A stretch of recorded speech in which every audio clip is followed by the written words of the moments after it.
ça, moi personnellement, ça me plonge directement entre, comment je peux dire, un homme et une femme. Tant de mystères, tant de questions auxquelles personne ne répond. Merci papa. Alors l'amour, vous l'avez dit, le changement de paradigme que vous voulez amener à travers cette émission, c'est d'amener justement les jeunes, ou du moins la nouvelle génération, à aller au-delà de la conception linéaire que nous avons de ces concepts-là. Tout à fait. Alors je ne vous cache rien papa, l'amour il est généralement défini comme d'abord étant éros, sinon romantique et passionnel. D'autres diront également que l'amour, il est filial, ou alors une amitié profonde, ou encore l'amour, il est agapé, pour dire un amour inconditionnel et altruiste. Et ça, je commence par comprendre que selon vous, papa, ce ne sont que jusque-là des définitions primaires de ce gros concept, l'amour. C'est des pensées de différents auteurs sur l'amour. C'est des pensées. Mais fondamentalement, ces pensées ne sont pas... Ça se développe selon l'auteur en question. Alors, si je dis que c'est un concept beaucoup plus complet, alors il faudrait... Parce que l'amour, d'abord, c'est l'esprit, je dirais, l'amour, c'est l'esprit de Dieu qui anime l'homme. Nous, les êtres humains. Alors, comment cet esprit de Dieu est venu?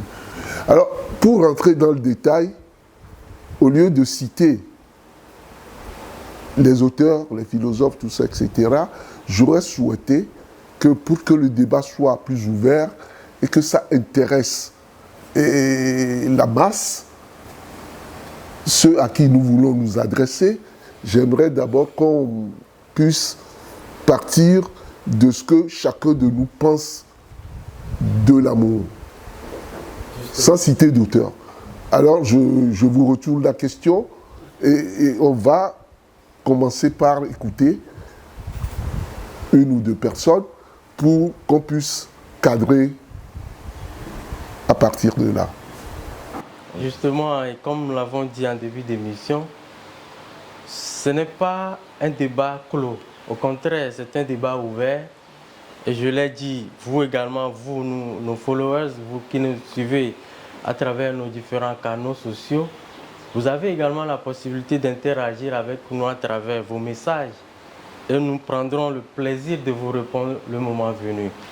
Alors, autour de papa, je l'avais dit, il y a des cousins, il y a des cousines, il y a des neveux, des nièces. Qu'est-ce que l'amour?